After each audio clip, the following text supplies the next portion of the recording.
اللہ ولا حول ولا قوة الا باللہ العلی العظیم اعوذ باللہ من الشیطان اللعین الرجیم بسم اللہ الرحمن الرحیم الحمدللہ الذی من شرح صدورنا بمحبت رسول المصطفیٰ خاتم النبیین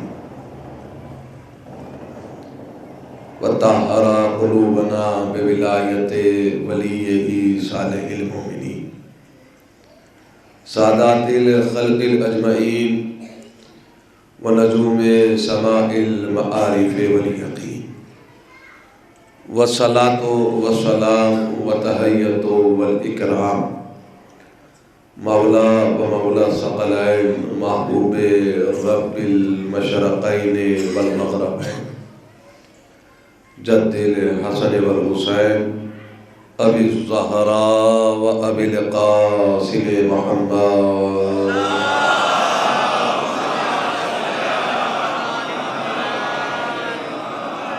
اہل بیت الطیبین الطاہرین المعصومین المظلومین والمنتخبین المنتجبین ولعنۃ اللہ علی اعدائہم اجمعین والغاصبین والمنافقین والکافرین والکاذبین والظالمین والقاتلین من یومنا ھذا الی یوم الدین اما بعد فقط قال اللہ تبارک و تعالی فی کتابہ المبین واصدق الصادقین وقولہ الحق بسم اللہ الرحمن الرحیم امن یجیب المضطر اذا دعاہ ویکشف السوء ویجعلکم خلفاء الارض صلوات کی جگہ محمد والے محمد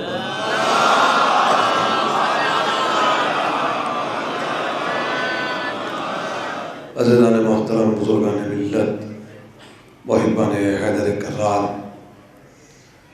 انتہائے واجب الاحترام بزرگان قوم اور لائق صد محبت جوانان قوم، آپ کی بستی میں یہ بصورت خمسہ 5 روزہ مجالس کا انعقاد کیا گیا بسلسلہ عزائے جناب سیدہ، اور صرف آپ ہی کی بستی میں نہیں، الحمدللہ آج ساری کائنات میں عزائے جناب سیدہ کو برپا کیا جا رہا ہے،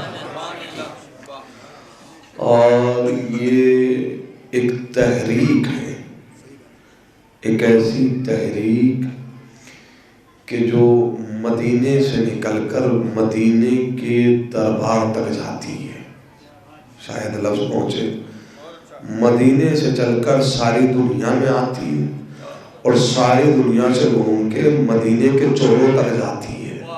اب میں بہت دور تک نہیں لینا ہے، چونکہ تمہیدی مراحل ہے، پہلی مرتبہ آپ کے دیار میں آنے کا شرف حاصل ہوا ہے، اپنا عذر پیش کرنے کا عادی نہیں ہوں، بس دعا ہے پروردگارہ کہ مجھے وہ طاقت دے، مجھے وہ توفیق عطا فرمائے کہ میں آج کے ذکر کا حق ادا کر سکوں۔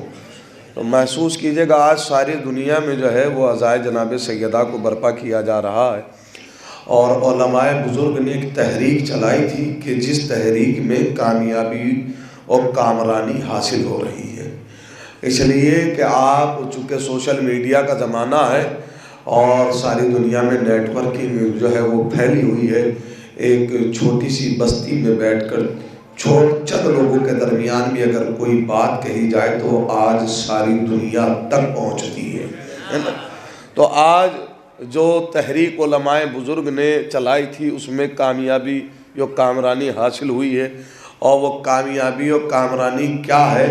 وہ یہ ہے کہ آپ نے جتنے اشتہارات دیکھے ہوں گے ساری کائنات میں، جہاں جہاں سے بھی سوشل میڈیا پر آئے ہیں، ان میں ایک لفظ آیا ہے سب میں کہ ہمارے یہاں چند روزہ، 2 روزہ، سہ روزہ، 5 روزہ مجالس کا انعقاد کیا گیا ہے بسلسلہ شہادت فاطمہ۔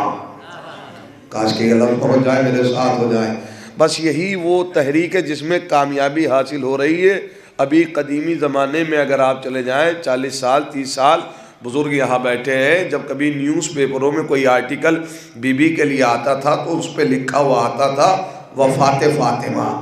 ان مجالسوں نے کیا یہ ہے کہ وہاں وفات سے ہٹ کر اب بیان ہونے لگا شہادت فاطمہ۔ ارے محسوس کیجئے بھائی، میں نے کہا یہ کامیابی ہے، یہ کامیابی ہے، یہ شہادت ہے۔ لفظ بدلوں تو حضور یوں کہہ دوں یہ شہادت نہیں ہے، یہ لفظ شہادت نہیں ہے، بلکہ یہ شہادت کی صورت میں وہ آئینہ ہے جس میں قاتلوں کے چہرے صاف نظر آ رہے ہیں۔ ذرا سا میرے ساتھ رہے، میں اس لیے کہ آج 3 جمادی الثانی ہے تو اصلاحی بیان بھی ہوگا انشاءاللہ، اور اصلاحی بیان کے ساتھ ساتھ لازم ہے کہ چونکہ آج شہادت کی روز ہے تو تولا ہو، اور تولا کے ساتھ تبرہ بھی ہو۔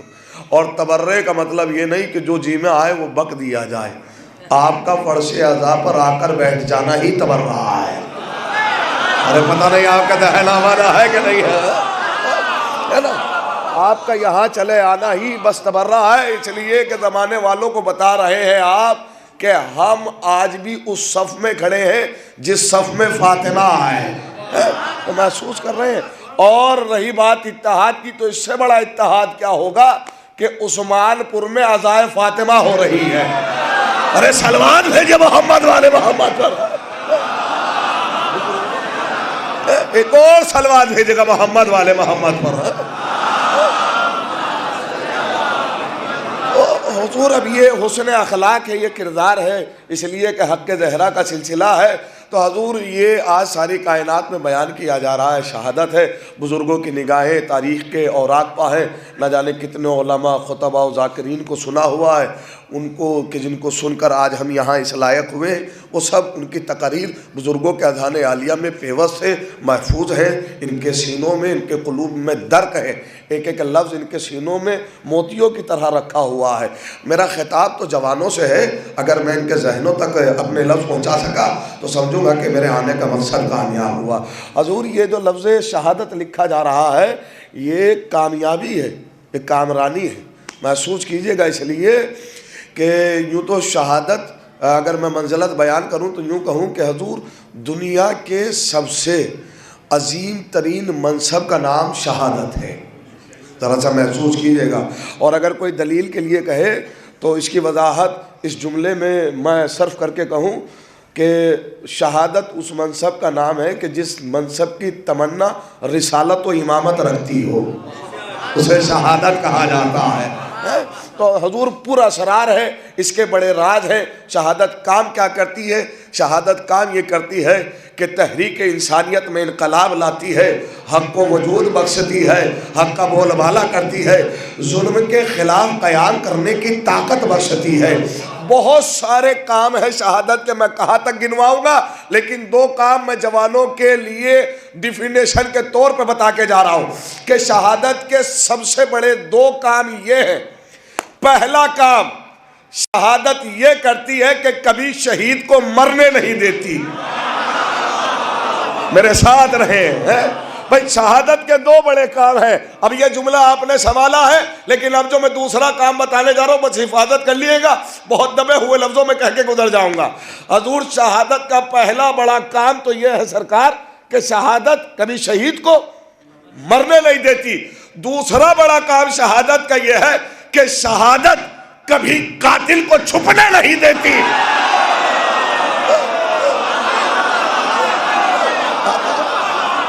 یہ شہادت کے عظیم کام ہے، یہ شہادت کے عظیم کام ہے۔ شہادت نہ کبھی شہید کو مرنے دیتی ہے اور شہادت نہ کبھی قاتل کو چھپنے دیتی ہے۔ اب میں اگر جوانوں سے پوچھوں، بزرگان تو بہتر جانتے ہیں کہ حضور اس زمین پر سب سے پہلے شہید کون ہے؟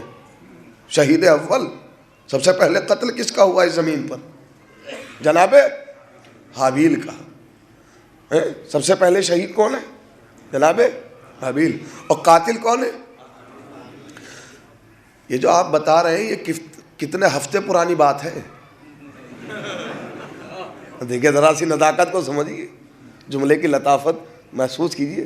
آپ کہیں گے قبلہ یہ ہفتوں پرانی بات نہیں ہے، ہزاروں صدیوں پرانی بات ہے، ہزاروں صدیوں۔ آپ اس زمانے میں یہ بات کہہ رہے ہیں جس زمانے میں لوگ 10 سال پرانی بات بھول جاتے ہیں۔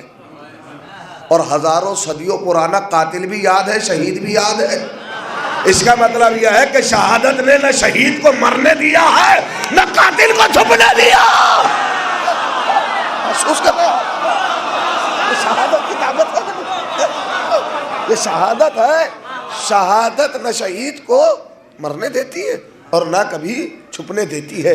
تو یہی کافی ہے کہ حضور آج جو ہے ساری جہاں میں بتایا جا رہا ہے کہ نبی کی بیٹی کو شہید کیا گیا، اور اس کا مقصد یہ بھی ہے کہ کم سے کم زمانے والوں کو اس بات کا علم ہو، نہ میں لفظ پھر بدلوں، کم سے کم زمانے کے ہر مسلمان کو اس بات کا علم ہو کہ اس کے نبی کی بیٹی کے زندگی کے آخری حالات کیا تھے۔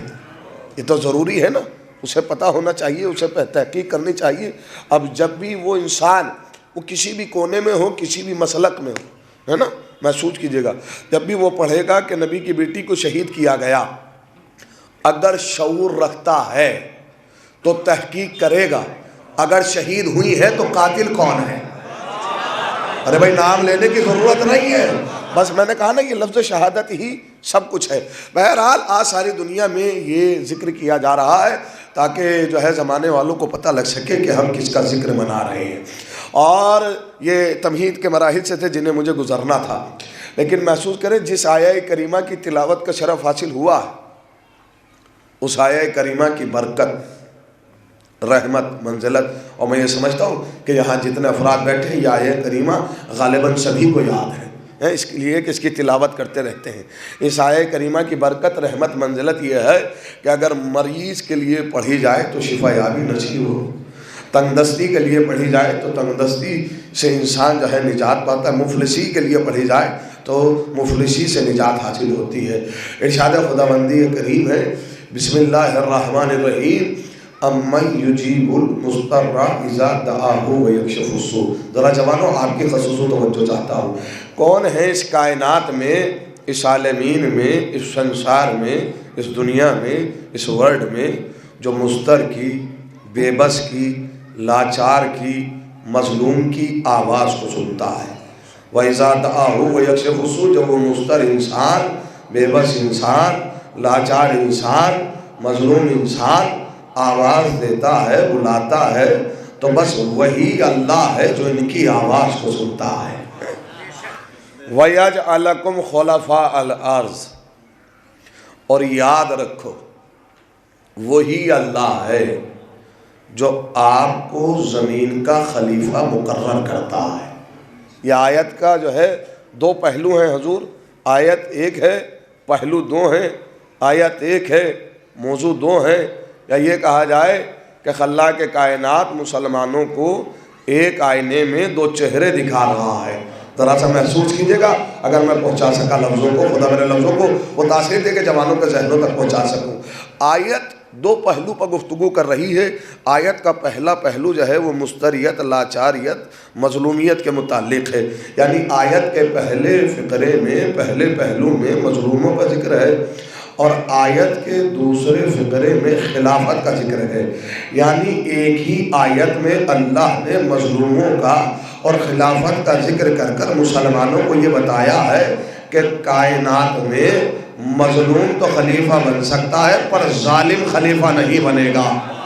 ذرا سا محسوس کیجئے گا، میں یہ دو تین آیتیں آپ کے اذہان عالیہ تک پہنچا دوں، اور ہو سکے کہ یہ 2 یا 3 لمحے کی گفتگو ہو، انشاءاللہ محسوس ہوں گے کیا کہ اس کا، اور جہاں جہاں بھی قرآن مجید میں محسوس کیجئے گا، جہاں جہاں بھی قرآن مجید میں امامت اور خلافت کا ذکر آیا ہے وہاں وہاں ظلم اور جور کی بات ضرور ہوئی ہے۔ جہاں جہاں امامت اور خلافت کا ذکر، ابو البشر حضرت آدم کی خلافت کا اعلان ہوا، صفی اللہ کا، تو کیا کہا؟ انی جاعل فی الارض، خلیفہ جناب آدم کے بارے میں نہیں پڑھنا ہے، لیکن ذرا سا محسوس کیجئے گا، مروع زمین پر خلیفہ بنانے والا ہوں۔ حضور کائنات کے جاہل سے جاہل مسلمان کا بھی اللہ پر اتنا یقین تو ہے ہی کہ اللہ جو کرتا ہے وہ اچھا کرتا ہے نا؟ اتنا اعتقاد تو ابھی باقی ہے۔ اگر کسی کا نقصان بھی ہو جائے تو دلاسا دیتے، بھائی غم نہ کرے، اللہ جو کرتا ہے بہتر کرتا ہے نا؟ تو جب گناہگار بندوں کا اللہ پر اتنا یقین ہے تو فرشتے تو پھر بھی نور سے بنے ہیں. میں محسوس نہیں کر رہے ذرا سی کیفیت کو. اطاعت گزار ہیں، پرہیزگار ہیں، اس کے حکم کی تعمیل لانے والے ہیں. تو کیا فرشتوں کو یقین نہیں ہے کہ اللہ جو کرتا ہے وہ اچھا کرتا ہے؟ یقین ہے. یقین ہے تو سوال کیوں کر رہے ہیں؟ پروردگارہ پھر ایسی مخلوق کو خلق کرے گا جو زمین پہ جا کے خریدی پر پکڑے؟ کہ یہ سوال نہیں تھا پھر، بلکہ خلافت کی بنیاد رکھی جا رہی تھی، اور بنیاد ہی پہ آبجیکشن اٹھا کے بتا رہے تھے خریجی کرنے والے کبھی خلیفہ نہیں بنیں گے. ذرا سا میرے ساتھ رہے بھائی، میں آیت آپ کے اذہان عالیہ تک پہنچا رہا ہوں. لیجئے یہ خلافت کے متعلق ہے، ایک آیت امامت کے متعلق سن لیجئے. انی جائلوں کا للناس امامہ، ابراہیم ہم نے آپ کو انسانوں کا امام مقرر کیا ہے.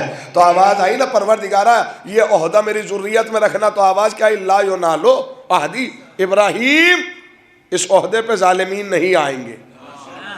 محسوس کیجئے گا حضور، یعنی خلافت اور امامت وہ منصب ہے کہ جس پہ ظالم آ ہی نہیں سکتا. ظالم نہ خلیفہ بنے گا، ظالم نہ امام بنے گا.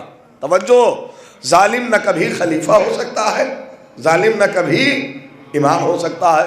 تو جہاں قرآن مجید یہ بتا رہا ہے کہ ظالم نہ امام بنے گا نہ ظالم خلیفہ بنے گا، وہاں قرآن یہ بھی تو بتائے نا کہ ظالم کسے کہتے ہیں. تو سورہ عنکبوت آگے بڑھا اور آگے بڑھ کر 49ویں آیت میں آواز دی وَمَا يَجْحِدُوا بِآيَاتِنَا إِلَّا الظَّالِمُونَ. دیکھو کائنات میں جو بھی میری آیتیں جھٹلائے گا وہ ظالم ہوگا. اور اس آیت میں تو ذرا سے تھوڑی سی خاموشی توڑنی تھی. حضور محسوس کیجئے 4 آیتیں میں آپ کا اذہان عالیہ تک پہنچا چکا ہوں. 4 آیتیں، ذرا سی کیفیت کو محسوس کیجئے. قرآن مجید میں سورہ عنکبوت 49ویں آیت میں اللہ ارشاد فرما رہا ہے جو بھی ہماری آیتیں جھٹلائے گا وہ کیا ہوگا؟ ظالم ہوگا. اور آیتیں جھٹلانے والا بس ظالم ہی نہیں بلکہ اسی سورہ کی 47ویں آیت میں پھر یہ تذکرہ ہوا وَمَا يَجْحِدُوا بِآيَاتِنَا إِلَّا الْكَافِرُونَ. دیکھو جو آیتیں جھٹلائے گا وہ ظالم تو ہوگا ہی، ساتھ میں کافر بھی ہوگا. آیتیں جھٹلانے والا ظالم بھی اور آیتیں جھٹلانے والا کافر بھی. نہ کافر خلیفہ بنے گا نہ ظالم خلیفہ بنے گا، اور جو آیتیں جھٹلائے وہ ظالم بھی وہ کافر بھی. ارے بھیا 1400 سال سے لے کے اب تک شیعہ یہی تو سمجھاتے آئے ہیں فاطمہ دربار میں حق مانگنے نہیں گئی تھی، اوقات بتانے گئی تھی. ذرا سا محسوس کیجیے،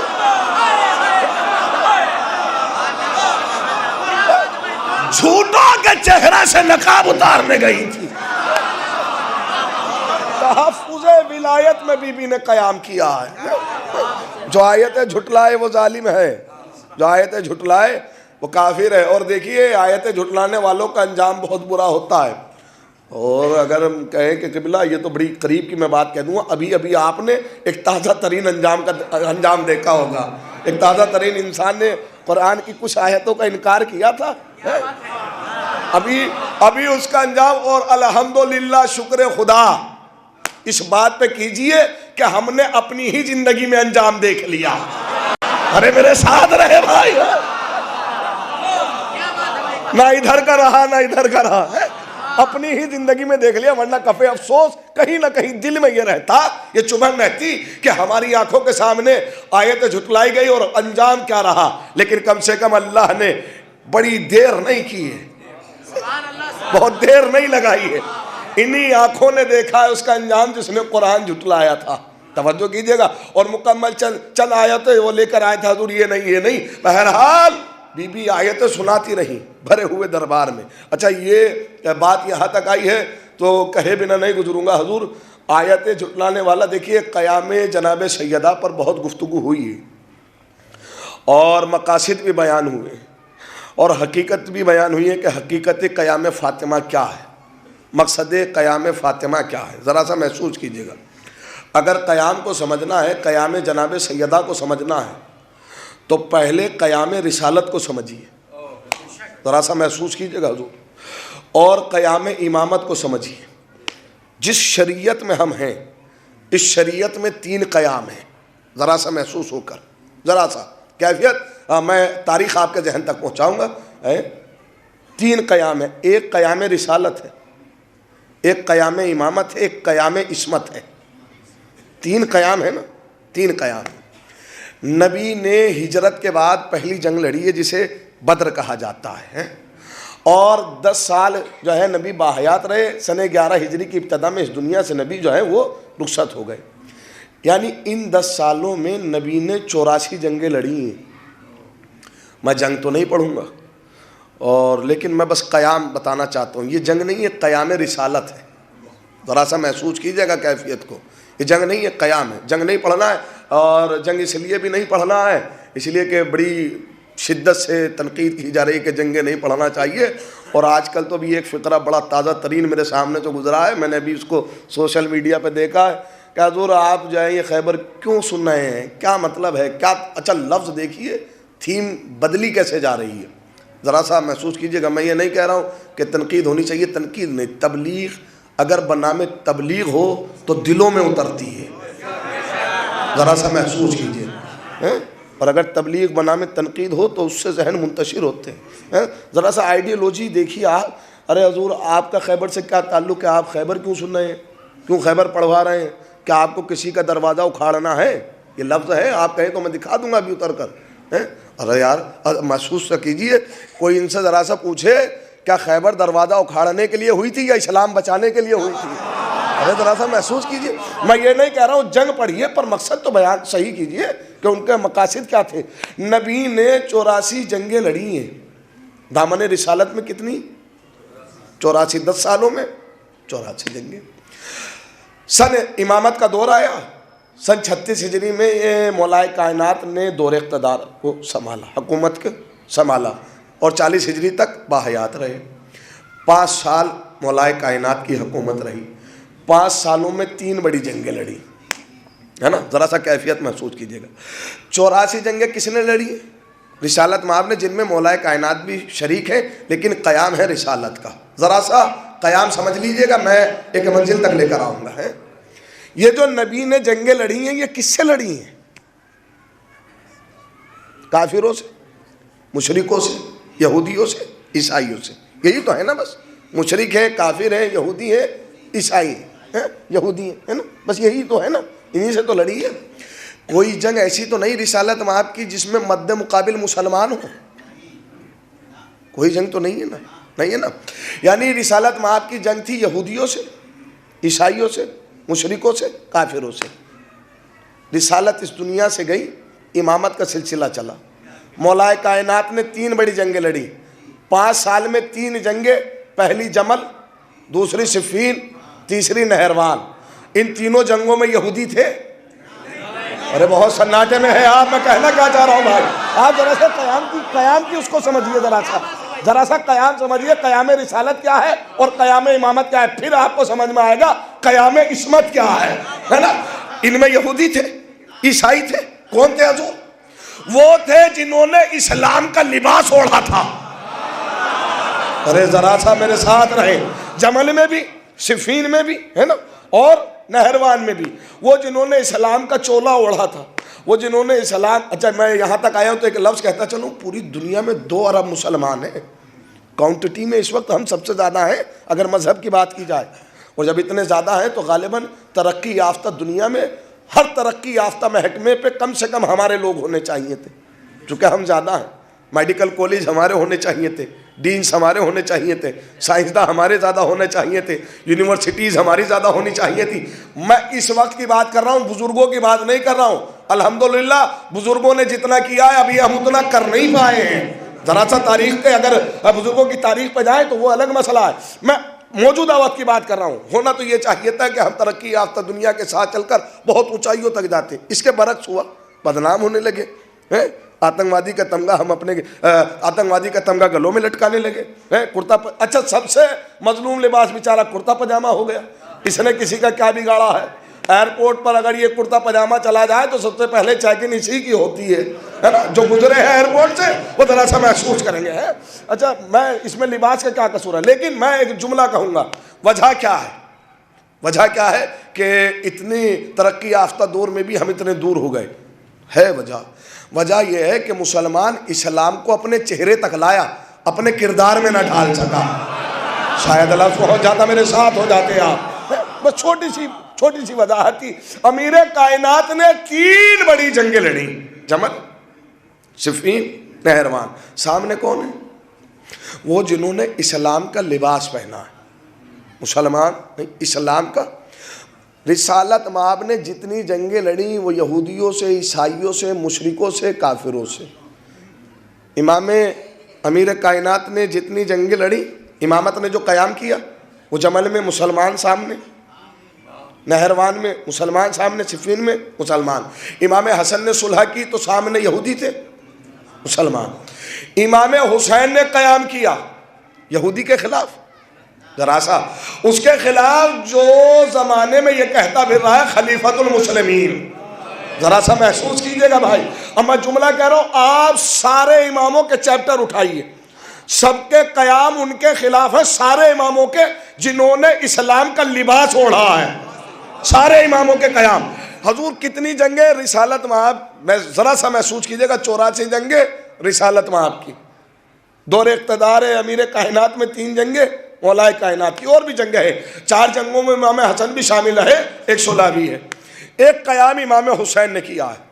دیکھیے ذرا سا آپ الحمدللہ آپ کی سماعتیں بیدار ہیں، تھوڑی سی نزاکت کو محسوس کریں گے جملے کی۔ 84 جنگیں رسالت مآب کی، 3 امیر کائنات کی، امام حسن کی۔ مجھے ایمان سے بتائیں، رسالت مآب سے لے کر اور امام حسن تک کیا کوئی جنگ ایسی ہے کہ ان میں سے کسی نے بھی، چاہے رسول ہو، چاہے مولا کائنات ہو، چاہے امام حسن ہو، اپنی 84 جنگوں میں سے کیا رسول نے کسی بھی جنگ کے لیے میدان خریدا ہے؟ پتہ نہیں لفظ پہنچا ہے کہ نہیں پہنچا ہے۔ امیر کائنات نے 3 جنگیں لڑی ہیں، کوئی میدان خریدا ہے؟ صفین خریدی ہو، جمل خریدا ہو، نہروان خریدا ہو؟ امام حسن نے صلح کے لیے میدان خریدا ہے؟ نہیں نا۔ پھر وجہ کیا ہے کہ حسین زمین کربلا پہ پہنچ کر پہلے کربلا خرید رہے ہیں۔ ارے کاش کہ میں حضور مقصد بیان کر سکوں۔ جب کسی جنگ کے لیے میدان خریدا ہی نہیں گیا، پھر وجہ کیا ہے؟ وجہ ہے ضرورت تھی۔ ضرورت کیوں تھی؟ اس لیے کہ جب مولا کائنات نے جنگیں لڑی تو سامنے مسلمان تھے، 3 جنگیں، زمانہ کشم تھا، حضور حق پہ کون ہے، باطل پہ کون ہے کیسے پتہ لگا؟ امام حسن کے سامنے آ گئے، زمانہ کشم تھا، حق پہ کون ہے، باطل پہ کون ہے، اچھا کون ہے، برا کون ہے، غاصب کون ہے، جس کا لوٹا گیا ہے وہ کون ہے۔ لہذا امام حسین نے کہا میں یہ سلسلہ ہی ختم کر دوں گا۔ پہلے زمین کربلا کو خرید کر اپنی ملکیت بنایا، اس لیے کہ یہ ہماری ملکیت پہ قبضہ کریں گے اور زمانے والوں کو پتا چلے گا جو قبضہ کرتا ہے وہ غاصب کہلاتا ہے، اور امامت کا قیام غاصبوں کے خلاف۔ قیامت تک کے لیے فیصلہ ہو رہا۔ ذرا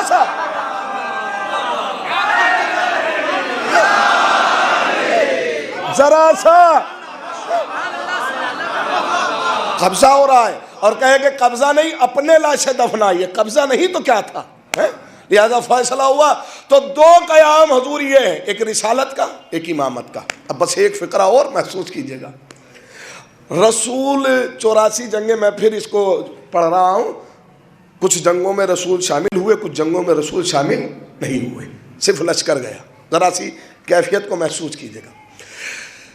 لیکن اب میں پھر ایک میرا آپ سے سوال ہے، کیا کسی بھی جنگ میں،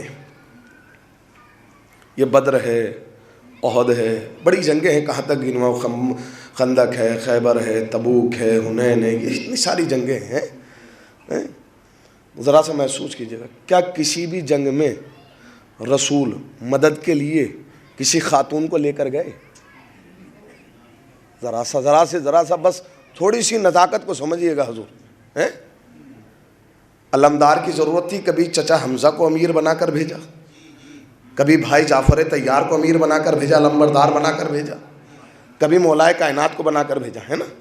اس لیے کہ ان کی ضرورت تھی۔ جب کسی میدان میں بھی مدد کے لیے نبی کسی بھی بی بی کو لے کر ہی نہیں گئے تو پھر وجہ کیا ہے کہ مباہلہ میں سیدہ کو لے کر آئے؟ ذرا سا بھائی میرے ساتھ رہیے گا، میں کہنا کیا چاہ رہا ہوں، ذرا سی بس کیفیت کو محسوس کیجئے گا۔ اگر کوئی کہے کہ حضور مناظرہ کرنا ہے تو پھر یہ دلیل ٹھیک نہیں ہے، اس لیے کہ رسول سے بڑا عالم کون؟ اگر مناظرے کی بات ہوتی تو رسول تنہا فتح ہو کر آ جاتے، ہے نا، علمی گفتگو ہے، اس لیے کہ وہ جو خود تعلیم لے کر آیا ہو، جو معلم الکتاب ہو، جو کتاب کی تعلیم دینے والا ہو، جس کی سند، جس کے علم کی سند قرآن مجید دے رہا ہو، اگر کہے کہ حضور جنگ لڑنا تھی تو شیر خدا ساتھ جا رہے ہیں، پھر جناب سیدہ کو کیوں لے گئے؟ ذرا سی کیفیت، اس لیے کہ اس سے پہلے جتنے بھی میدان آئے، وہ احد ہو، بدر ہو، خندق ہو، حنین ہو، ذرا سی کیفیت بس، ہر جنگ کا بیس، وجہ، ریزن، علت، سبب، مقصد، ٹارگیٹ یہ تھا، ہر جنگ کا بیس کہ ایمان کی لڑائی ہے کفر کے ساتھ۔ بیس کیا ہے؟ ایمان کی لڑائی ہے، اسلام کی لڑائی ہے کفر کے ساتھ، لیکن مباہلے کا بیس یہ نہیں ہے کہ ایمان کی لڑائی ہے کفر کے ساتھ۔ بیس کیا ہے؟ میرے حبیب ان سے کہو ابنانا و ابناکم ونسانا و نساکم، آپ اپنے بیٹوں کو لاؤ ہم اپنے بیٹوں کو، آپ اپنی عورتوں کو لاؤ ہم اپنی عورتوں کو، آپ اپنے نفسوں کو لاؤ ہم اپنے نفسوں کو، اور سچے مل کر جھوٹوں پہ لعنت کریں گے۔ ارے بھائی بڑے سناٹے میں ہیں آپ، ذرا سی کیفیت کو محسوس کیجئے۔ بیس کیا ہے؟ بیس یہ ہے کہ سچے جھوٹوں پہ لعنت کریں گے۔ یہی وجہ ہے کہ رسالت مآب جناب سیدہ کو لے کر آئے تاکہ قیامت تک کے لیے مقدمہ بن جائے۔ اگر فاطمہ کسی کے خلاف نکلی ہے تو سمجھ لینا سامنے والا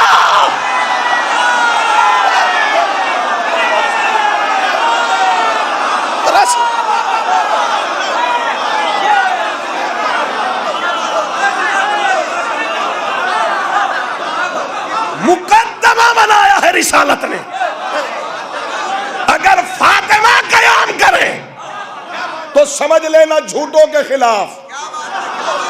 ارے حضور میرے ساتھ رہے، تو مقدمہ بنایا، یہ عظمت بیان کی جا رہی ہے، یہ نبی اپنی حیات میں میزان دے کے جا رہے ہیں، اس لیے کہ یہ لڑنے نہیں آئی ہیں بلکہ صداقت کی مشال بن کر رسالت مآب سیدہ کو لے کر آئے۔ ذرا سی کیفیت کو۔ اچھا مجھے یہاں ایک جملہ اور یاد آ گیا، ہمارے استاد محترم آغا پاک دلیان مشہد مقدس میں مشہدی ہیں، عموماً وہ ہمیں جو ہے وہ تفسیر کا درس دیا کرتے تھے مدرسہ آیت اللہ خوئی میں۔ انہوں نے اسی بات پر ایک فقرہ کہا تھا، میرے یاد آ گیا۔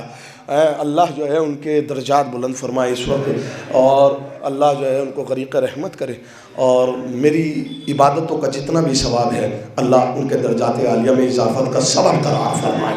بس ذرا سا محسوس کیجئے گا، ان کا ایک فقرہ ہے جو مجھے پڑھنا ہے کہ ہارون رشید کے زمانے میں جب یہ پالیسی اور پولیٹیکل اسٹنٹ ہوا فدق کو واپس کرنے کا، تو ذرا سی کیفیت کو محسوس کیجئے گا۔ تو پولیٹیکل اسٹنٹ تھا، وہ بھی میں وضاحت کروں گا انشاءاللہ۔ تو کسی نے دربار میں سے پوچھ لیا کہ یہ کیسے ممکن ہے کہ ایک ہی پراپرٹی کے دو دعوے دار ہیں، ایک کہہ رہا ہے ہماری ہے، ایک کہہ رہا ہے آپ کی نہیں ہے، تو دونوں تو سچے نہیں ہو سکتے، ایک جھوٹا ہے نا۔ مثلا میں یہ چھوٹے بچوں کے لیے کہہ رہا ہوں کہ یہ مائک ہے، میں آ کر کہوں یہ میری ملکیت ہے، بزرگوار کہیں کہ یہ عزا خانے کی ملکیت ہے، تو کم سے کم آپ تحقیق کریں گے نا کہ جھوٹا کون ہے۔ ارے نہیں بھائی دیکھیں ذرا سا محسوس کیجئے گا، آپ تحقیق کریں گے نا۔ لیکن تاریخ نے کیا کیا؟ دونوں کو سچا لکھ دیا۔ نہ آپ نے، اگر اب بھی آپ اردو کا لفظ نہیں سمجھے تو میں یوں کہہ دوں تاریخ نے کیا یہ کہ دونوں کو صدیق لکھ دیا۔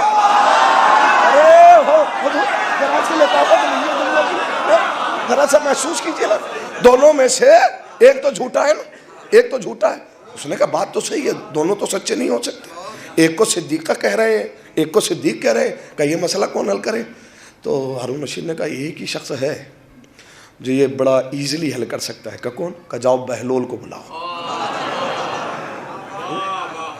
بہلول کو بلایا گیا۔ بہلول آئیے، ایک مسئلہ درکار ہے۔ بہلول آئے، کہا بہلول یہ بتاؤ آپ کے نظر میں ان میں سے جھوٹا کون تھا؟ بہلول مسکرا کے فرمایا تجھے میری نظر سے کیا کام ہے، یہ پوچھ کہ قرآن کی نظر میں سچا کون تھا۔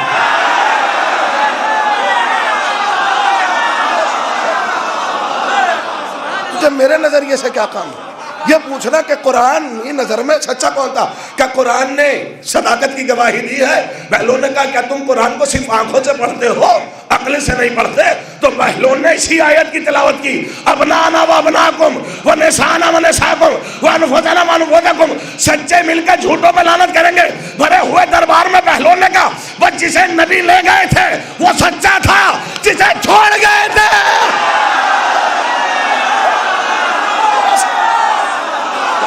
ذرا سی کیفیت یہ ہے کہ نہیں؟ ذرا سی تو حضور جناب سیدہ کا قیام جو ہے وہ حضور رسالت کا قیام یہودی، عیسائی، مشرک، کافروں کے خلاف، امامت کا قیام ان کے خلاف جنہوں نے، دیکھیں اس کے لیے بھی قرآن نے ایک لفظ رکھا ہے، جیسے کافروں کو ایک نام دیا ہے کہ خدا کا انکار کرنے والے کافر، خدا میں شرک کرنے والے کافر، ایسے لوگوں کو بھی اللہ نے ایک نام دیا ہے کہ جو اسلام کا لباس اوڑھتے ہیں، اور صرف نام نہیں دیا ہے، پورا سورہ نازل کیا ہے، سورہ منافقون۔ ارے بھائی بڑے سناٹے میں منافق ہے نا، یعنی رسالت کا قیام کافروں کے خلاف، امامت کا قیام منافقین کے خلاف، عصمت کا قیام غاصبوں اور جھوٹوں کے خلاف، یہ قیام جناب سیدہ ہے۔ ذرا سا محسوس کیجئے گا۔ اچھا قیام کس وجہ سے، ایک لفظ میں کہوں اور کہے بنا نہیں گزروں گا، قیام وہ ایک ایسی پروپرٹی پر ہے، ذرا سا یہ بھی میں اگر اس کی وضاحت نہیں کروں گا کہہ کے گزر جاؤں گا۔ اچھا میری پہلے تو یہ سمجھ میں نہیں آتا کہ فدق کا ترجمہ باغ کہاں سے ہو گیا۔ باغ ترجمہ نہیں ہے، باغ تو فدق کی صفت کا نام ہے نا، پورے علاقے کا نام، ایک قریے کا نام فدق ہے ذرا سا، اور یہ فدق دامن اسلام میں وہ پروپرٹی ہے جو آج تک پینڈنگ میں پڑی ہے۔ ذرا سی اس کے جملے کی نزاکت کو سمجھئے ہیں، ذرا سا لوگ جو ہیں وہ اس پہ آنکھیں موند کے بیٹھے ہوئے ہیں، میں کہے بنا نہیں گزروں گا، ذرا سا سمجھئے۔ خیبر پہ ہو سکتا ہے تنقید اس لیے بھی ہو رہی ہو کہ خیبر نہ پڑھیے، خیبر نہ پڑھیے، خیبر نہ پڑھیے، یہ کسی کی بات نہیں ہے، میرا اپنا ذاتی نظریہ ہے، اور اگر جو ہے یہ کہیں حد تک ٹھیک ہو تو ٹھیک ہے، غلط ہو تو میری صلاح فرمائیے گا۔ ہو سکتا ہے کہ خیبر کا انکار اس لیے بھی کیا جا رہا ہو کہ خیبر کا منظر، مد مقابل کون ہے؟ یہودی ہے نا، کون ہے؟ یہودی۔ خیبر کا منظر ہے یہودی، پس منظر کیا ہے؟ اس لیے کہ اسی جنگ کے بعد نبی کو یہ پروپرٹی ملی ہے جو جناب سیدہ کو دی گئی ہے۔ نہیں ذرا سا محسوس کیجئے گا، میں نے بہت دبے ہوئے لفظوں میں بات کہی ہے، ذرا سا کیفیت کو۔ یہ جنگ خیبر کون سی ہجری میں ہوئی ہے؟ جنگ نہ پڑھے سن 7 ہجری میں ہے نا، 7 ہجری میں جنگ خیبر ہوئی، اور مال فی کی صورت میں یہ مال رسالت مآب کو ملا۔ آیا ذی القربہ کے حکم کے مطابق نبی نے یہ بحکم خدا یہ پورا قریہ اپنی بیٹی جناب سیدہ کے نام تحریر کر دیا بحکم خدا۔ جناب ام ایمن اس کی گواہ ہے۔ توجہ ذرا سا محسوس کیجیے گا، کون سی ہجری میں؟ 7 ہجری۔ جناب سیدہ سے واپس کون سی ہجری میں لیا گیا؟ 11 ہجری میں۔ کون سی ہجری میں؟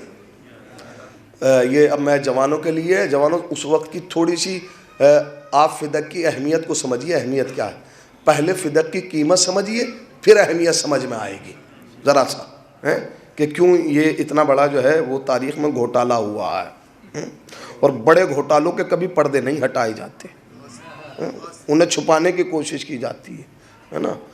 تو ذرا سا کیفیت، سن 7 ہجری میں جناب سیدہ کو ملا ہے، اور لیا کون سی ہجری میں گیا ہے؟ کتنے وقت رہا جناب سیدہ پر؟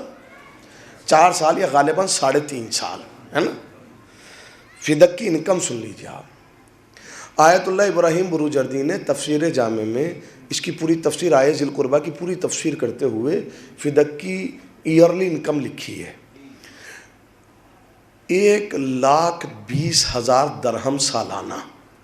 کتنی انکم ہے؟ 1,20,000۔ یہ سننے میں آسان لگ رہا ہے، آج کے زمانے میں 1 لاکھ، اس وقت کی اکنومی کو سمجھیں آپ، اس وقت کی اکنومی کیا ہے، تب سمجھ میں آئے گا 1,20,000 کیا تھے. ذرا سا سمجھیے گا. 1,20,000 درہم سالانہ. شبلی نعمانی صاحب نے جو لکھا ہے، اہل سنت کے بہت بڑے عالم دین، انہوں نے کہا نہیں اتنی نہیں تھی، 40,000 درہم سالانہ تھی. چلیں حضور آپ 40,000 پہ بات کیجئے، ہے نا. 40,000 درہم سالانہ. اگر اس کو منتھلی ڈیوائیڈ کیا جائے تو سال میں 12 مہینے ہیں، انکم ہے 40,000 ہے. تو منتھلی اگر ڈیوائیڈ کیا جائے تو غالباً 3,000 سے 3,500 کے درمیان کی ایک اماؤنٹ معین ہو جائے گی. یہی ہوگا نا. آپ 3,000 پہ بات کیجئے، ہے نا. 3,000 منتھلی کس کے گھر میں آتے ہیں؟ جناب سیدہ کے. ذرا سی نوعیت کو محسوس کیجئے گا.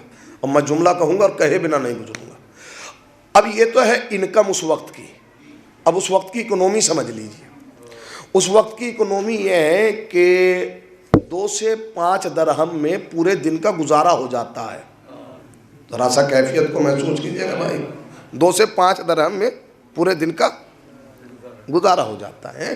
اور اگر سپیریئر اعلیٰ شہزادوں والا وی آئی پی خرچ کیا جائے ڈیلی کا پر ڈے کا تو 15 سے 20 درہم، آپ 50 درہم لگائیے، ہے نا. 50 درہم میں خرچ ہو جاتا ہے. ہر زمانے کی اعلیٰ ترین مہنگی ہمیشہ سب سے مہنگی رہی ہے. ہر زمانے میں اس زمانے کی اعلیٰ ترین سواری کا نام ہے ناکہ. ایک اچھا ناکہ 200-300 درہم میں آ جاتا ہے. رضا ارے بھائی محسوس کیجئے گا کیفیت کو، ہے نا. جبکہ اس زمانے پہ آ کے آپ سوچئے کیا کوئی ایسا ہے کہ 1 مہینے کی سیلری سے اس زمانے کی اعلیٰ ترین سواری خرید لے. اب اکنومی ذرا سا سمجھیے ہیں. اور کہیں کہ حضور کے 200-300 درہم میں ایک اچھا ناکہ آ جاتا ہے. آپ کہیں گے جی قبلہ کہاں سے آپ پڑھ رہے ہیں؟ تو میں آپ کو صاحب تمتع کے بعد سے ایک لفظ سنا دوں. ایک نے نبی کو اپنا ناکہ بیچا تھا، اور کتنے کا بیچا تھا؟ 700 درہم کا، ہے نا. اور نبی نے جب کہا اور شرط بھی کی کہ ہم بھی ساتھ چلیں گے. مجھے پوری بات تو نہیں پڑھنی ہے، میں تو ناکے کی قیمت بتا رہا ہوں. تو نبی نے جب خرید لیا اور 700 درہم دیے تو پوچھا کتنے کا لائے تھے؟ کہا نبی اللہ آپ سے پروفٹ کمائیں گے. تو نبی نے مسکرا کر کہا آپ گواہی دو گے یا ناکے سے گواہی دلواؤں؟ اٹھائیے صاحب دمت الثاقبہ. صاحب دمت الثاقبہ میں لکھا ہوا، میں نے خود پڑھا ہے کہ حضور وہ جب بات چلی تو کہ حضور وہ 250 درہم کا خریدا تھا، بیچا کتنے کا ہے؟ 700 درہم کا. اب یہاں تک میں آ گیا ہوں تو ایک لفظ کہتا چلوں. ہمارے شہر میں ایک قصبہ ہے جسے دیوبند کہا جاتا ہے، اور ایسا قصبہ ہے جسے ساری دنیا جانتی ہے اور پہچانتی ہے. ذرا سا محسوس کیجئے گا. وہاں سے ایک دیباچہ نکلا تھا صحابہ کرام کے آنسو، غالباً 50 صفحوں پر مشتمل ہے. آج بھی میرے پاس، میں نے حفاظت کے طور، بڑی حفاظت سے اس کو امانت کے طور پر رکھا ہوا ہے. آپ ٹائٹل دیکھیے، صحابہ کرام کے آنسو. میں آپ نے غور نہیں کیا بھائی؟ ٹائٹل دیکھیے آپ، صحابہ کرام کے. ارے میرے بھائی جو زندگی بھر آنسوؤں پہ فتوے لگاتے رہے، آج وہ عظمت بیان کر رہے ہیں. تو اسی میں بھی ایک واقعہ، یہ ایک رقم ہے. انہوں نے لکھا کہ انہوں نے جو ہے حضرت نے اپنی پوری زندگی کا، اب یہ جملہ کہے بنا نہیں، اس میں باقاعدہ لکھا ہوا ہے کہ انہوں نے رسالت پر اتنا خرچ کیا کہ ایک سواری اور جسم پر ایک لباس کے علاوہ کچھ نہیں بچا. رسول پر اتنا قربان کیا. اچھا چلے ہم نے مان لیا، ہمیں کوئی اعتراض نہیں ہے، پر کم سے کم تم نے مانا تو صحیح کہ معصوم پہ لٹانا چاہیے. ارے بھائی ذرا سے کیفیت کو محسوس کریں. تو بہرحال بات کہاں تک آئی تھی؟ اس اکنومی تک آئی تھی. اس زمانے کی اکنومی. اگر اعلیٰ ترین خرچ بھی لگایا جائے 50 درہم پر ڈے کا یا 15 درہم پر ڈے کا، تو 15 درہم پر ڈے پر میرے خیال سے غالباً 450 درہم منتھلی ہو گئے. آپ 500 درہم لگائیے، 1000، 1500، 2000، ہے نا. 2000 درہم منتھلی خرچ ہو رہے ہیں. آ کتنے رہے ہیں؟ 3000، 3500. پھر بھی پروفٹ کے کتنے بچ رہے ہیں؟ ذرا سا میں نے یہ اکنومی جوانوں آپ کو متوجہ کرنے کے لیے اور آپ کو آپ کے موٹیویشنل کے لیے بیان کی ہے. ذرا سا سمجھیے گا اور جملے کی حفاظت کیجیے گا. جس کے گھر میں منتھلی 3000 آ رہے ہوں اور پروفٹ کا 1000 بھی بچ رہا ہو، اس کا شوہر علی مزدوری کرنے جاتا ہے. میں نے پتہ نہیں یہ کہاں تک میں نے یہ فکرہ کہا ہے. میں نے پہلے اکنومی سمجھائی ہے، پروفٹ سمجھایا ہے. کام مزدوری کیوں؟ بزنس بھی کر سکتے تھے، تجارت بھی کر سکتے تھے، بچ رہا تھا حضور. اچھا یہ جوانوں کے ذہنوں میں بھی آتا ہے کہ کائنات کا شہنشاہ ٹاٹ کے بوریے پر بیٹھ کر دونوں جہاں پہ حکومت کرنے والا انسان مزدوری کیوں کرتا ہے؟ تو یاد رکھنا ایک معقول سا جواب آیت اللہ ابراہیم بروجردی نے لکھا ہے، اور وہ کہ جو سب کے ذہن میں سما جائے، جس کے بعد کوئی چون چرا نہ رہے. یاد رکھنا وہ یہاں جینے نہیں آئے تھے، وہ بتانے آئے تھے جیا کیسے جاتا ہے.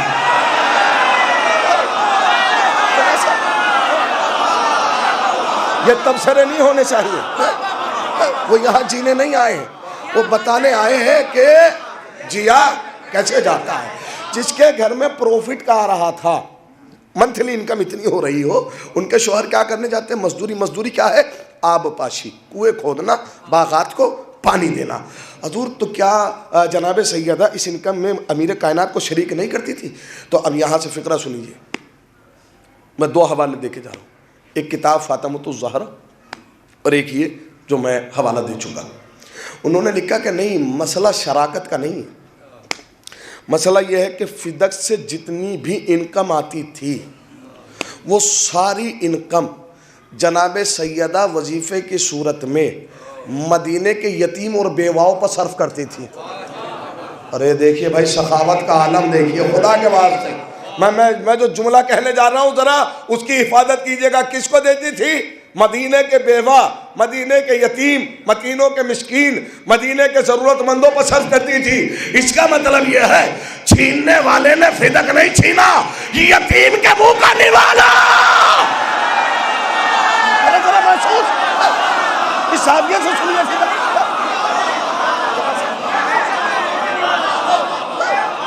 ذرا سا اس زاویے سے سنیے. چھیننے والے نے ضرورت مندوں کا حق چھینا. وہ کیا کہہ کے چھینا؟ ہم گروہ انبیاء، نہ کسی کے وارث ہوتے نہ ہمارا کوئی وارث ہوتا ہے. وقت بہت ہو گیا، میں مشکل سے 10 منٹ اور لینا چاہوں گا، بات تمام ہو جائے گی. ہم گروہ انبیاء جو ہے وہ جب یہ حدیث سامنے آئی جس کے تنہا راوی وہی تھے جنہوں نے بیان کیا، تو نبی سنیے جناب سیدہ سب سے پہلے جناب ام ایمن کو لے کر گئی. کیوں؟ اس لیے کہ گواہ ہیں؟ نہیں، گواہ کے طور پہ نہیں لے کے گئی. حدیث یہ نقل کی ہے ہم انبیاء کسی کے وارث نہیں ہوتے. جناب سیدہ جناب ام ایمن کو گواہ کے طور پہ نہیں، ثبوت کے طور پر لے گئی. ذرا سا دیکھیے، پڑھے لکھے افراد میرے سامنے بیٹھے، جوانوں تھوڑی سی کیفیت کو محسوس کیجئے گا. وٹنس کے طور پر نہیں ہے، ایویڈنس کے طور پر. اس لیے کہ گواہ جھٹلائے جا سکتے ہیں پر ثبوت نہیں جھٹلایا جا سکتا. گواہ بدلے جا سکتے ہیں پر ثبوت کبھی نہیں ختم ہوتا. یہ الگ بات ہے کہ ثبوتوں کو دبا دیا جائے، ثبوتوں کو نہ مانا جائے، پر ثبوت ہمیشہ ثبوت ہوتا ہے. کیا کہا کہ ہم انبیاء کسی کے وارث نہیں ہوتے. یہ جناب ام ایمن کو کیوں لے گئی؟ ام ایمن ہے ثبوت کس بات کا؟ اس لیے کہ جناب ام ایمن کنیز خاص تھی رسالت مآب کی، اور رسالت مآب سے پہلے کنیز تھی جناب عبداللہ کی رسالت کے بابا کی. توجہ. اور رسول کے بابا جناب عبداللہ اپنی میراث میں بہت ساری چیزیں چھوڑ گئے تھے. تاریخ میں زیادہ سے زیادہ بھی ہے اور کم سے کم بھی ہے. اہل سنت نے جو لکھا ہے وہ کم سے کم یہ لکھا ہے کہ میراث میں 3 چیزیں چھوڑ کر گئے: ایک مکان، ایک سواری، ایک کنیز جو جناب ام ایمن ہے. اور یہ وراثت رسالت مآب کو ملی اس لیے کہ محمد تھے اپنے بابا کے وارث، اسی لیے جناب ام ایمن کو لے کر گئی. یعنی بھرے ہوئے دربار میں کہنا یہ چاہتی ہے اگر نبی کسی کا وارث نہیں تھا تو یہ کنیز کہاں تھے؟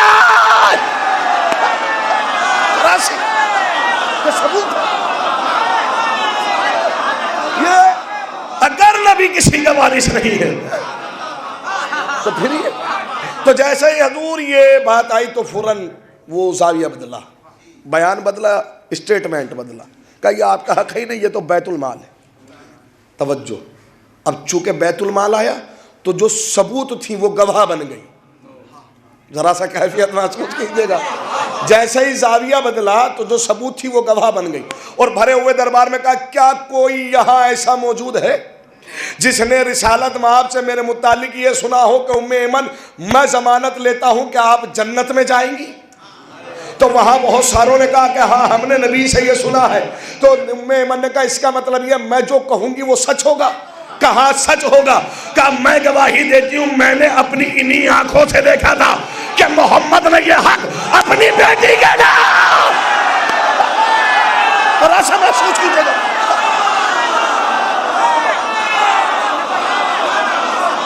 میں گواہی دیتی ہوں, میں گواہی دیتی ہوں, میں گواہی دیتی ہوں کہ نبی نے یہ حق میری آنکھوں کے سامنے اپنی بحکم خدا اپنی بیٹی کے نام لکھا تھا.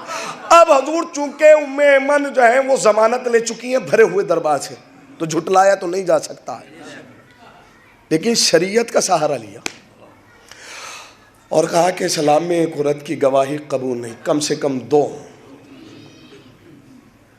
دیکھیے ذرا سا محسوس کیجئے گا. اچھا ہمیں صبر آ جاتا, اس بات پہ بھی صبر آ جاتا.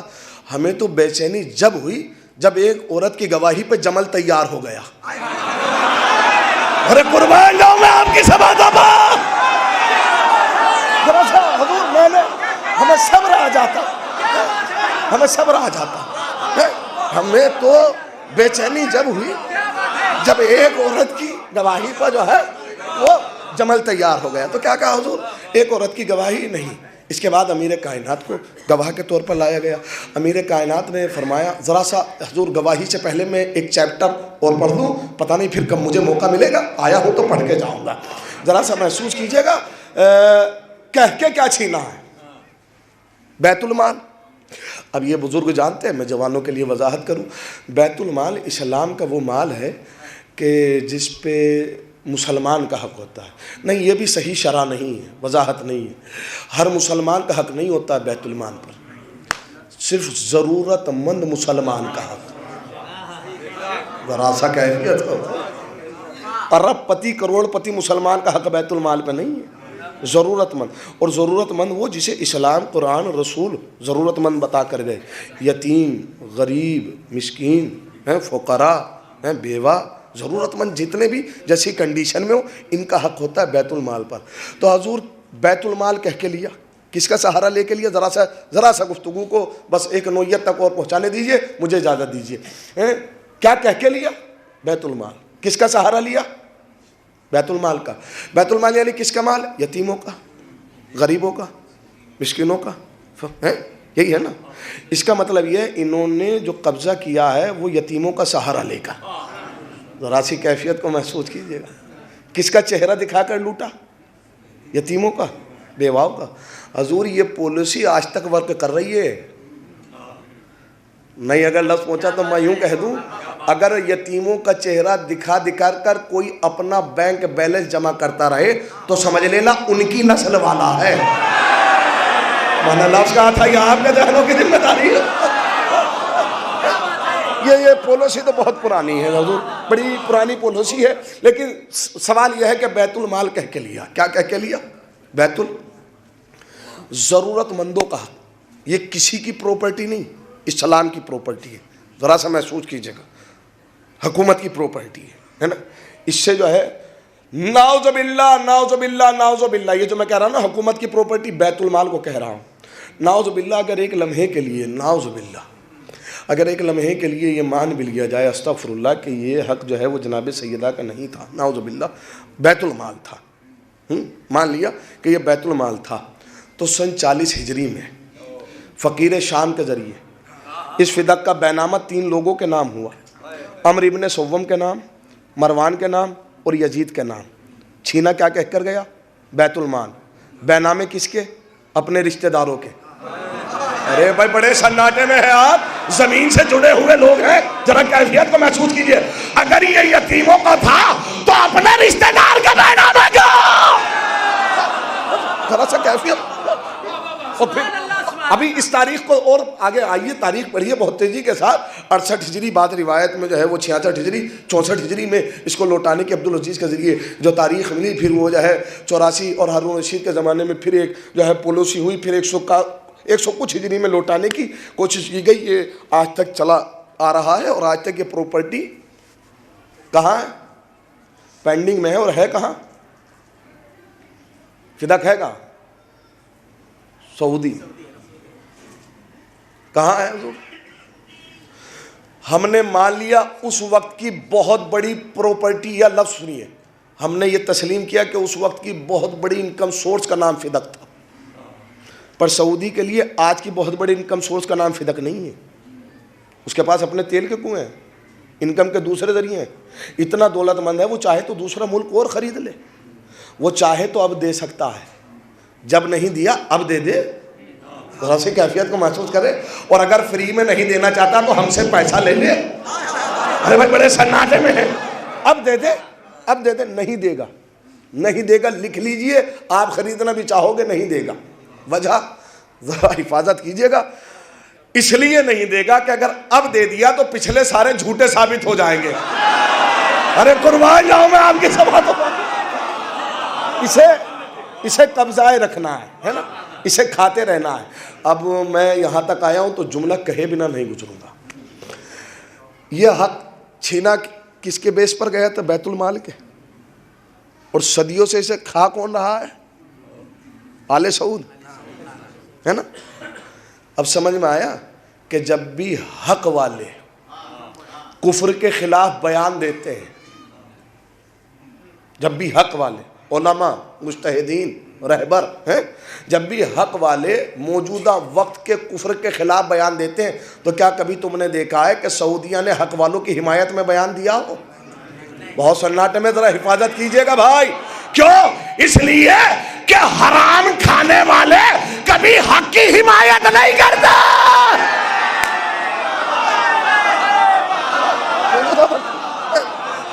موجودہ وقت میں تو حضور یہ چھینا گیا ہے 11 ہجری میں. امیر کائنات کو، یہ آخری منزل ہے اور بات تمام ہو گئی، امیر کائنات کو گواہ کے طور پر پیش کیا گیا. مولا کائنات نے فرمایا یہ 3-3.5 سال سے ہمارے قبضۂ قدرت میں تھا، وہاں کام کرنے والے کارکنان ہمارے تھے، خادم ہمارے تھے، آپ نے مار کے باہر نکالا ہے. دعویٰ آپ کا ہے کہ یہ آپ کی پراپرٹی نہیں ہے، گواہ آپ کو لانے چاہیے. گواہ ہم سے مانگ رہے ہو، اور اگر گواہ مانگ رہے ہو تو میں گواہی دیتا ہوں. تو انہوں نے کہا شوہر کی گواہی زوجہ کے حق میں عزیز داری ہے. دیکھیے ستم ظریفی تاریخ کی دیکھیے، کتنی ستم ظریفی ہے کہ اسلام اسے سمجھا رہے ہیں جو اسلام لے کر آیا ہے. ارے ذرا سی کیفیت کو، دین اسے سمجھا رہے ہیں جو دین لے کر آیا ہے، شریعت اسے بتا رہے ہیں جو شریعت لے کر آیا. جب مولا کائنات میں تو حسنین کو لایا گیا، حسنین کی گواہی جھٹلائی گئی. بچوں کی گواہی ماں کے حق میں، البتہ یہ خطیب کا فطرہ ہے اور بڑا اچھا ہے کہ اگر قرآن کو عقل سے پڑھتے تو ایک پورا قبیلہ اسی بات میں جنت میں جائے گا کہ اس نے بیٹے کی گواہی ماں کے حق میں مانی ہے. اس لیے کہ مریم کی گواہی دینے کے لیے فرشتے نہیں آئے تھے،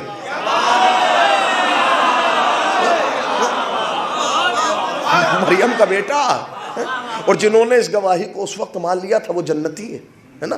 ذرا سی کیفیت کو. لیکن جیسے ہی جھٹلایا گیا، اب میں یہ کسی کی خطابت نہیں، شہزادی کی بلاغت ہے اب جو میں جملہ صرف کرنے جا رہا ہوں. اور یہ بلاغت ہی نہیں، یہ شجاعت ہے. بھرے ہوئے دربار میں جب حسنین کو جھٹلایا گیا، سب کے جھٹلانے پہ بی بی خاموش رہی. لیکن جب حسنین کو جھٹلایا گیا، ذرا حفاظت کیجئے گا، پڑھے لکھے افراد بیٹھے ہوئے ہیں میرے سامنے، بزرگان بیٹھے ہیں. بی بی فرماتی ہیں بدبخت سن، اللہ کی نظر میں ناقہ ساحلے میرے بچوں سے زیادہ محترم نہیں ہے. اور کاش کہ کیفیت پہنچ جاتی. یہ بی بی کی بلاغت ہے حضور. اللہ کی نظر میں ناقہ ساحلے میرے بچوں سے زیادہ محترم. میں یہ جوانوں کے لیے پڑھ رہا ہوں، اس لیے بزرگوں کے ذہن بالکل منزل تک پہنچے ہوئے ہیں. یعنی کہنا تمثیل دی ہے بی بی نے ناقہ ساحلے سے، ہے نا. ناقہ ساحلے جب جناب ساحلے نے پہاڑ میں سے ناقہ نکالا اور فقالا، اللہ کے رسول، سورہ شمس ہے وہ مکمل، کہ اللہ کے رسول نے کہا کہ اسے مانو، اس کی حفاظت کرو. فَكَذَّبُوهُ، تو قوم نے اس کو جھٹلا دیا. اللہ نے کیا کیا؟ فَدَمْدَمَ عَلَيْهِمْ، اللہ نے پوری کی پوری قوم کو غرق کر دیا اور قیامت تک کے لیے لعنتی بنا دیا. یعنی سیدہ یہ کہنا چاہتی ہے جو نبی کے ناکے کو جھٹلا دے وہ تو قیامت تک کے لیے لعنتی ہے، تو فاطمہ کے بچوں کو جھٹلا رہا. بچوں کو جھٹلایا.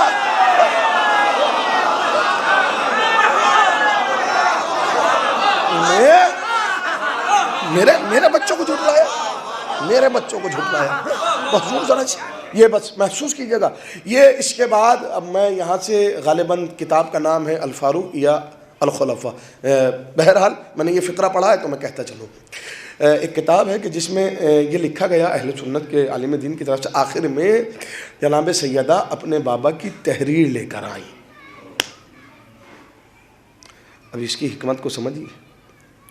آخر میں جناب سیدہ اپنے بابا کی, میں پھر جملہ صرف کروں, آخر میں جناب سیدہ اپنے بابا کی تحریر لے کر آئیں. آخر میں غالباً یہ تاریخ الخلفاء میں, آخر میں جناب سیدہ اپنے بابا کی تحریر لے کر آئیں. بھائی آپ نے ہزاروں روایتوں میں جھٹلانے کے بعد ایک روایت میں مانا تو صحیح کہ نبی لکھنا جانتا تھا. ارے میں نے لفظ کہا ہے, کم سے کم تم نے یہ ایک روایت تو ہے نا.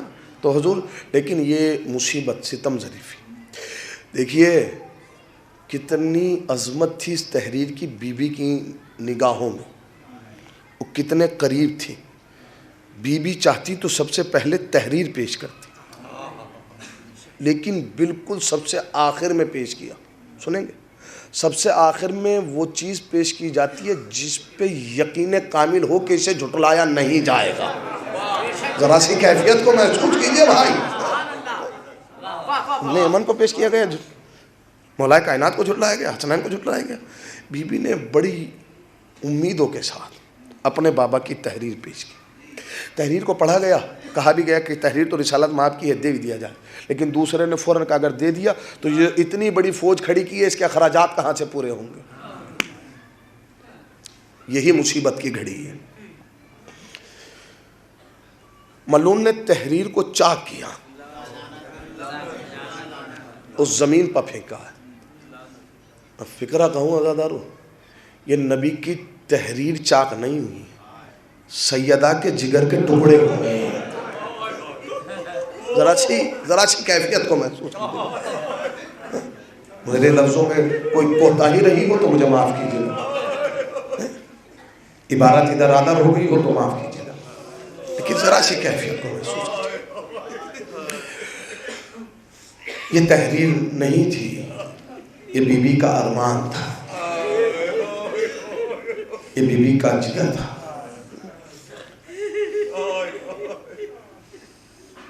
کسی کے جھٹلانے پہ بی بی نہیں روئی ہے, لیکن تحریر کے چاک ہوتے ہی بی بی کی آنکھوں سے اشک جاری ہو گئے. مسلسل مجالس ہو رہی ہیں, مسائب آپ مسلسل سن رہے ہیں, آگے بھی مجالس ہونا ہے, آپ مسلسل مسائب سنیں گے اور شہادت بھی سنیں گے. میں نہیں چاہتا کہ میں شہادت پڑھوں, اور مجھ میں ہمت بھی نہیں کہ میں شہادت تک جاؤں, اس لیے کہ آنے والے خطبہ کو بھی جو ہے مسائل کا ذکر کرنا ہے. میں لیکن دو نفسیاتی فقرے میں کہوں گا. میں نے یہ ایک روایت سنی ہے, اور غالباً مشہد مقدس میں ایک قوم کے عالم دین کے مطلوب صاحب ابھی بھی ہیں, وہ اللہ جو ہے ان کو تمام جو ہے زمینی اور آسمانی آفات سے محفوظ رکھے. مشہد مقدس میں انہی ایام میں جناب سیدہ کے ایام میں وہ خمسہ پڑھنے کے لیے آیت اللہ باقر شیرازی کے مؤسسے میں آئے تھے, جس میں غالباً 2012 کی یا 13 کی یہ بات ہے, جس میں میں بھی بیٹھا ہوا تھا. میں نے ان کی زبان سے یہ روایت سنی تھی. انہوں نے پڑھا تھا کہ ایک عالم دین بی بی کے مسائل پڑھ رہے تھے. دوران مسائل ایک عزادار بے چین ہوا اور اس نے اٹھ کر کہا کہ علامہ صاحب مجھے یہ بتا دیجئے, تھوڑی سی وضاحت کر دیجئے کہ یہ کیسے ممکن ہے کہ کوئی 18 سال کی عمر میں 70 دن میں 80 دن میں 72 دن میں 90 دن میں اتنا ضعیف ہو جائے کہ اسے عصے کی سہارت ہو. مجھے نہیں پتا عزادارو, آپ کی آوازیں بلند ہیں, آپ کی آوازوں پر خدا کریم رحم و کرم برسا. آپ پرسہ پیش کر رہے ہیں جناب سیدہ کا. سال ہا سال جب آپ کی بستی میں اس ادا خانے میں مجلسیں ہوتی ہیں تو بی بی جنت البقیع سے آ کر کہتی ہے میرے لال کا پرسہ, میرے حسین کا پرسہ, میرے عباس کا پرسہ, میرے قاسم کا پرسہ. یقین جانیے آج حسین آئے ہوں گے, میری اماں کا پرسہ. اللہ اللہ اکبر، حسن آئے ہوں گے میری ماں کا بوسہ. عزادارو تاریخ لکھتی ہے، انہوں نے کہا علامہ اس کی ذرا سی وضاحت کر دیجئے، یہ کیسے ممکن ہے، یہ کیسے ممکن ہے کہ 18 سال کی عمر میں 70 دن میں 80 دن میں 90 دن میں کوئی اتنا ضعیف ہو جائے کہ اسے عصا کے سہارے کی ضرورت پڑے. علامہ نے کہا تو نے انصاف نہیں کیا، بی بی کو ضعیف ہونے میں اتنا وقت نہیں لگا. پوچھا کتنا وقت لگا؟ علامہ نے اپنی ابا کی جیب سے ایک کاغذ نکالا، اس کے 4 ٹکڑے کیے، زمین پہ رکھے، جھکے، اٹھایا، ابا کے دامن میں رکھا. پوچھا بتا مجھے کتنی دیر لگی؟ کہا علامہ 1 لمحہ. کہ بس اسی 1 لمحے میں فاطمہ زہرا. اللہ خدا کوئی غم نہ دے سوائے مظلوم کربلا کے. بی بی جب زمین پر چھپ کے اٹھی، بالوں کی سیاہی جاتی رہی، سفیدی میں تبدیل ہوتی رہی، آنسو زمین پر گرتے رہے. بی بی نے تحریر کو اٹھایا، آنکھوں سے لگایا، بوسہ لیا، بی بی گریا کرتی ہوئی گھر چلی آئی. اللہ اکبر. بی بی گریا کرتی ہوئی گھر چلی آئی. مجھ میں طاقت رہی ہے پڑھنے کی، لیکن میں 2 فکرے پڑھے بنا نہیں رہوں گا، ذرا سا بس کیفیت کو محسوس کر لیجئے گا. بی بی تحریر لے کے گھر چلی آئیں. آپ کتنی مصیبتیں سنیں گے، کہاں تک مصیبتیں. حضور ایک لفظ کہوں، یہ زندگی بہت کم ہے، سیدہ کا غم بہت بڑا ہے. مجھے نہیں معلوم کہ بی بی کو اپنے بابا کے جانے کا کس قدر احساس ہے، یتیمی کا کتنا احساس ہے. وہ ایک بی بی کا ایک مکمل مرثیہ ہے جو آغا وحید خراسانی صاحب کے دفتر سے شائع کیا گیا تھا. وہ مجھے مکمل مرثیہ تو یاد نہیں ہے، 1-2 مصرے مجھے اس کے یاد ہیں، جس کا مفہوم میں آپ کے ذہن تک پہنچاؤں. قیامت کا ہے، اور ہر ابتدائی بند میں، پہلے بند میں جو پہلا فقرہ ہے وہ یہ ہے. اسی فقرے سے احساس ہوتا ہے کہ بابا کے جانے کا بی بی کو کتنا احساس ہے، بی بی کو اپنی یتیمی کا کتنا احساس ہے. مصرے سے پہلے فقرہ ہے بابا آپ کے بعد. ذرا سی کیفیت کو محسوس کر. ہم پر وہ مصیبتیں ٹوٹی، اگر دن پہ ٹوٹ جاتے تو مصرے رات ہو جاتے. ایک مصرع اور ہے، ذرا سی بس اس کی نزاکت کو اور کیفیت کو محسوس کیجئے گا. بی بی فرماتی ہے بابا آپ کے بعد آپ کی بیٹی فاطمہ ایسے روتی ہے جیسے رات کے سناٹے میں کسی درخت کی شاخ پر بیٹھ کر کوئی قمری پرندہ روتا ہے. اللہ اکبر. بی بی نے تمثیل دی ہے، پرندے سے تمثیل دی ہے. جنہوں نے قمری پرندہ دیکھا ہے وہ جانتے ہیں. کیفیت کو محسوس کیجئے گا. حضور وقت معین کیا ہے رات، تمثیل بنایا ہے پرندہ. رات کا وقت کیوں معین کیا؟ اس لیے کہ رات میں کم آواز بھی زیادہ نظر آتی ہے، بہت دور تک جاتی ہے نا. اور قمری پرندہ کیوں کہا؟ اس لیے کہ اتنا نازک پرندہ ہے کہ اگر وہ پورے جسم کی توانائی کے ساتھ بھی بولے تو بس اتنی آواز نکلتی ہے کہ برابر والے تک آواز جائے. یعنی فاطمہ کہنا یہ چاہتی ہے بابا تیری بیٹی گھٹ گھٹ کے روتی ہے، نہ دن میں رونے دیا جاتا. اللہ اکبر. بابا نہ مجھے رات میں رونے دیا جاتا ہے. مجھے بابا میں رات میں روتی ہوں تو رات کو پابندی ہے.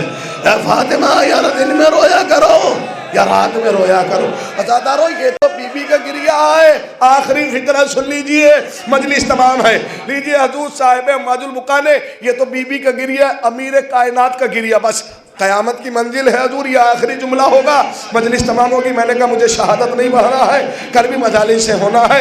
شہادت کے آپ مسائل سنیں گے، کیفیت گریہ کریں گے، گریہ کریں گے. لیکن حضور سنیے، ایک روز صاحب ماج البقا نے لکھا ہے کہ ایک روز سلمان جو ہے وہ مسجد نبوی میں بیٹھے ہوئے تھے، کمبر پہلو میں تھے.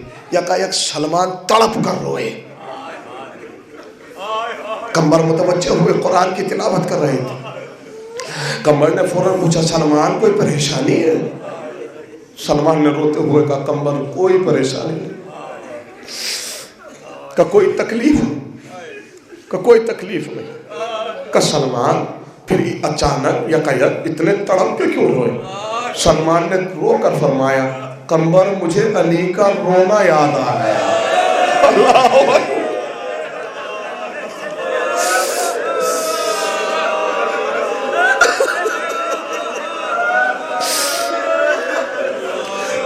قمبر مجھے میرے مولا کا رونا یاد آ گیا.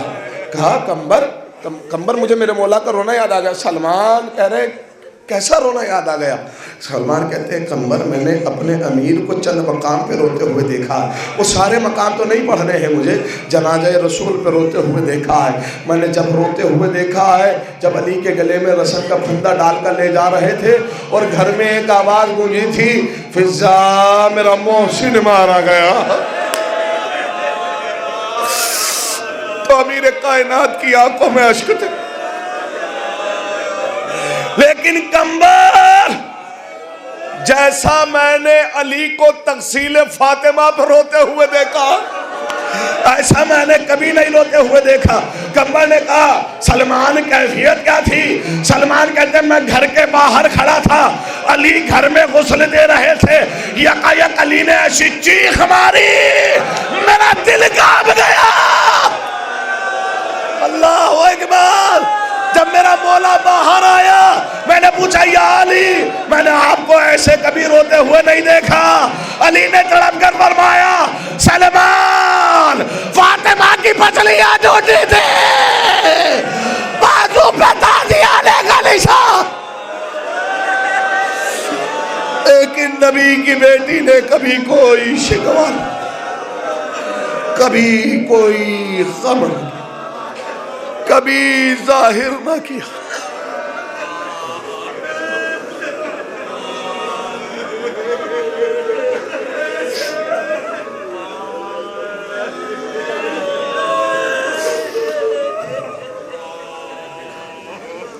انا للہ و انا الیہ راجعون. ردم بقضائہ و تسلیما لامرہ. پروردگارہ تجھے واسطہ محمد والے محمد کا ہمارے اس مختصر سے ذکر اور مختصر سے پرسے کو، یعنی اس مختصر سی عبادت کو شرف مقبولیت عطا فرما. خدایا بحق چہردم حسین علیہ السلام جہاں جہاں بھی عزاداران عزائے جناب سیدہ میں مصروف ہیں، پروردگارہ ان تمام مومن و مومنات کو تمام تر زمینی اور آسمانی آفات، شر دنیا اور شر شیطان سے محفوظ فرما. خدایا بحق چہردہ معصوم علیہ السلام علماء حق، مراجع کرام، قوم کے بزرگان اور ہمارے والدین کا سایہ ہمارے سروں پر قائم و دائم فرما. پروردگارہ اس قوم کے جوانوں کو تمام تر پریشانی، تمام تر مصیبتوں اور تمام تر بلاؤں سے محفوظ فرما. پروردگارہ تجھے واسطہ محمد والے محمد کا جہاں جہاں بھی عزاداران مظلوم کربلا ہیں ان کی جان مال عزت آبرو کی حفاظت فرما. خدایا پرچم اسلام کو سربلندی عنایت فرما. دشمنان اسلام کو نیست و نابود فرما.